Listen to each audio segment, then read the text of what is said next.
BG, thanks for taking the time today. We'll get started here with Jeff McLean and then Tim McManus. Hey, Brandon, what do you think of the decision to bench Jalen Hurts for Nate Sudfeld? I'm always happy when a guy get the opportunity to go out there. I knew Nate was gonna be playing in this game. Couldn't wait to see him because I know it's been a minute. Normally we get to see him preseason games and stuff like that, but we ain't had the luxury of doing it. But I was happy to see Nate in there. Did that suggest that Doug and the team wanted to win? Oh yeah, they wanted to win for sure. I mean, we went out there all week, saying how we wanted to go out there and win the game and make sure that we had them celebrating on our watch, especially as a defense, especially because we knew Jim Schwartz. This was his last game with us, and it was just tough to not send him off the right way. Tim and then Bo. Brendan, but at the same time, there was multiple healthy scratches. A lot of guys who were, ruled out. Hurts gets pulled in a 3-point game, and you have, some veterans, not only Schwartz, but some veterans who are probably playing in their last game that have, spilled a lot of blood into this team. From that perspective, did you see that as a proper way for them to go out?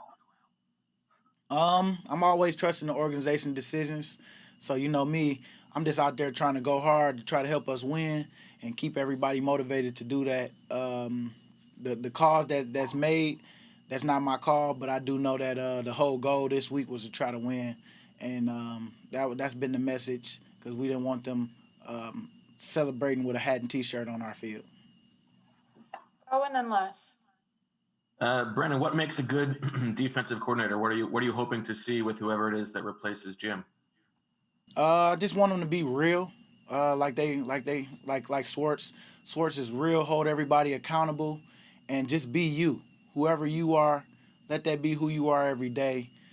Because at the end of the day, you hate to see people that fake it. You know what I'm saying? And then eventually you find out the real them later on. That's not good. But I think that just come in being real and being themselves, and just knowing that you're gonna have people that's here that's gonna buy into it, and once we learn their message, and as leader of this team, I want to make sure that I come ready and motivated and try to help others along the way. So just be real and be who you are, and just want to win. That's it. Have a winning mentality. Having had a year with Matt Burke, do you think he would make a good defensive coordinator? I did see that that Matt was a candidate. I like him as our position coach. As a coordinator, I never had him as a coordinator, and I know things would change because he's a coordinator and a lot of. But I love him as a coach, as our coach. We had some good times this year. To get 40 sacks in the year that we had, as far as 4-11, that was big time. I was happy that we accomplished that as a group. But I know that we left some stuff out there too that we can get better on. That we got some unfinished stuff that we need to settle next year, which I know we will. But I'm all about whoever they feel is fit for the position, for us and as a whole. So I think that Matt Burke he knows us, he knows the organization. He's been there, been here 2 to 3 years now, and so whoever they hire, man, we gonna be behind them 100%. Les and then Ed Press. Hey, Brandon, what did you make of the report yesterday that Carson Wentz wants to be traded? And in the wake of that, is it possible for him to be the leader of this team going forward? I think that it's a lot of emotions involved right now with people, and I know that's all Carson business on what he want to do. I don't know how true things are. I just know that that's what's being reported, but I do know that if things could be fixed, we definitely gonna try to do that first before anything. And so I know that I would be mad myself if I was not having a great year and got pulled out and things like that. I would want to figure out, am I in the plans or how this going to work?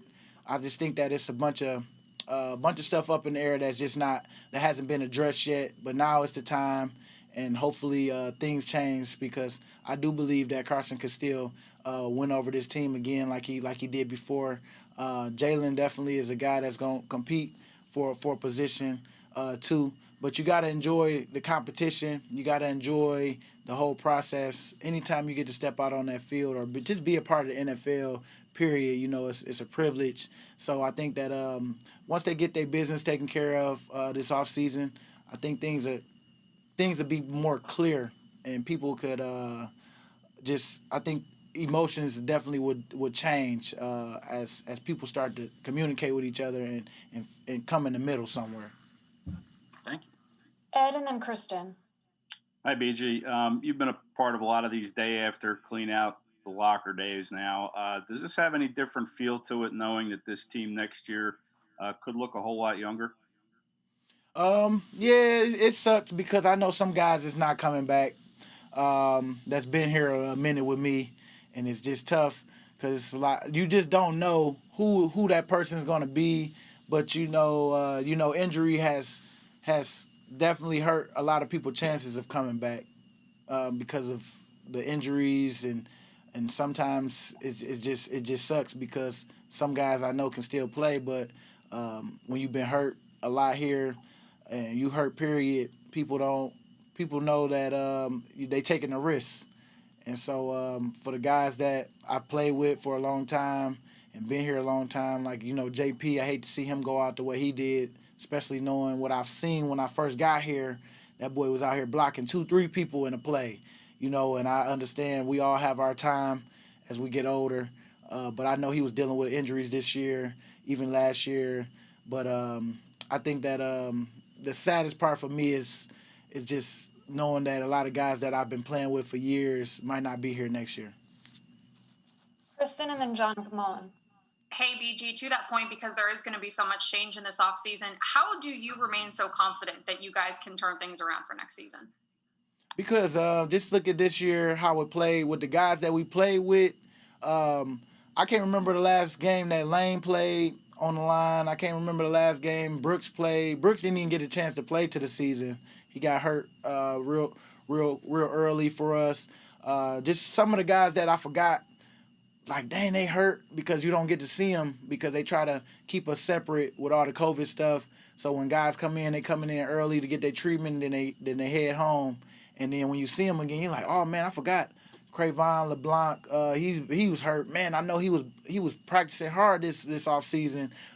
He was doing a lot of stuff that I know would have helped us.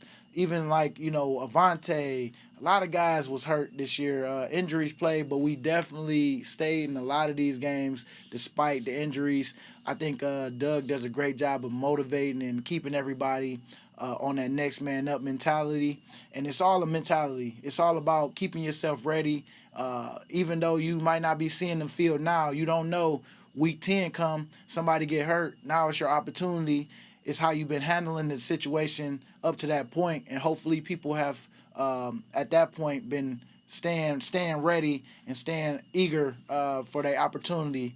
And that's why I know next year is gonna be even better because we had a lot of learning that we needed to do this year, and it just brings me back to the 2016 year where we found ways to lose, and then that following year we found ways to win because we went through some things. So I'm hoping that coming back this offseason, people use this motivation, this feeling, and use it as motivation so that next year when we're in these moments, we know that we gotta always take care of those little things as far as the penalties and the self-inflicting things, and turn those things into positive this year, for the next upcoming season, because that's what beat us last year. All right, we have time for one more, so we'll end it here with John. Hey, BG. We just talked to Zach. He was pretty emotional about the uncertainty of his position moving forward. You've been through that before a couple years ago when you didn't know if you'd be back. How difficult is that for you in that type of circumstance? That's when you really got to lean on your family, the people outside of here, to keep you to keep you good because you don't know what the future holds. I didn't know if I was gonna be back. I really thought I was gone after that Saints game. I didn't know. I didn't really know what the organization felt. But like I say, even with just goes back to that Carson question earlier. Once we started talking and started filling out what their plan was for the offseason and what they thought about what the future for this organization and where they want to be, you start to feel a little more confident and comfortable with moving forward. And so I think that once people start talking, once Zach started talking with the team and seeing where they at as an organization and seeing what they want to do, then that's when you kind of understand, okay, either I'm coming back or I'm not coming back.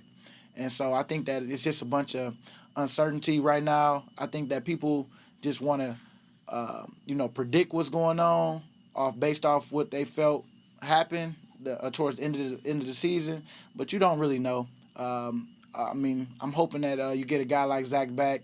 I know Zach what it means to him. I know I've been here a minute with him, and I've seen him during the good and bad times. And so he's a guy who's all in. You hate to lose guys, period, because you know how much they put into this because you see him every day. And that's a guy that I hope we can work it out with too. Thanks for your time, BG. Thank you.